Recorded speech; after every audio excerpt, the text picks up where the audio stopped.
Today, I'm going to share with you 2 tips to handle those food and body comments that often come along with the holidays. So I love the holidays, all right? I love getting together with friends and family.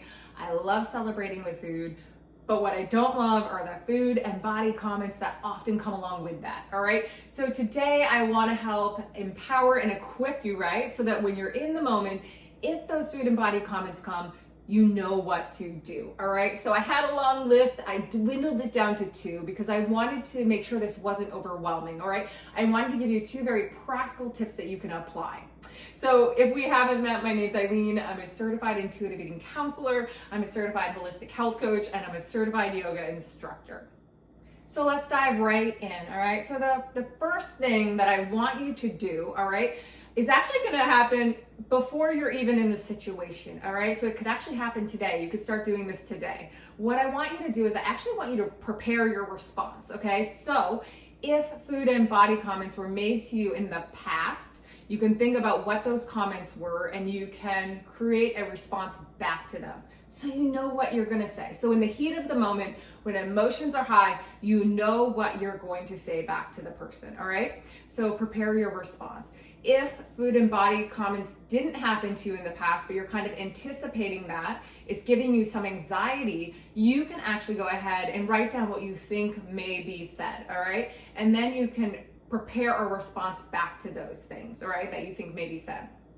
All right, so take some time, again, to prepare your response back. What could you say back to someone so that you can put it back on them? Because the truth is, when someone makes food and body comments, it has nothing to do with you. It has everything to do with them and what's going on inside of them. And so when we prepare a response back, it makes them think about what they said. All right, so take some time to do this. Take some time to really think about what could I say back to this person, all right? I'm gonna give you a couple of examples. So an example may be, maybe, you're putting food on your plate and somebody says, do you know how unhealthy that food is?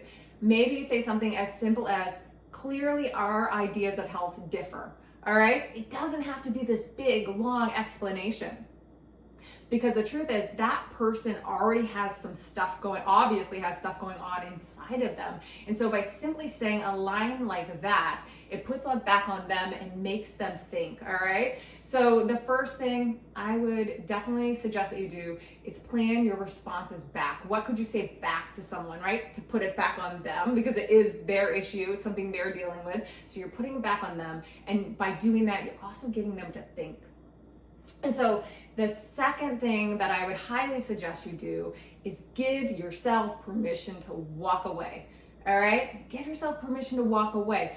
Understand walking away from a situation is not mean, all right? It's actually a form of self-care.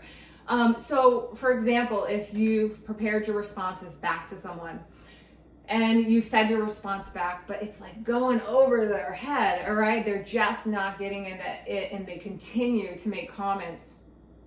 Give yourself permission to walk away. Get up, leave the room. Understand that is a form of self-care and it's not mean. And I guarantee if they didn't get the message by the comment that you said to them, the fact that you walk away and you leave the situation is going to speak louder than any words, all right? So in a nutshell, the 2 tips I'm going to give you as you step into the holidays, right, to handle those food and body comments, the first one is to prepare, right? And you can start that today. You can start preparing your responses back today.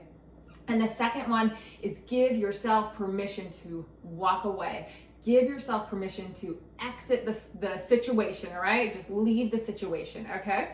So those are my 2 suggestions. I hope they're helpful for you. If this video is helpful for you, make sure you subscribe.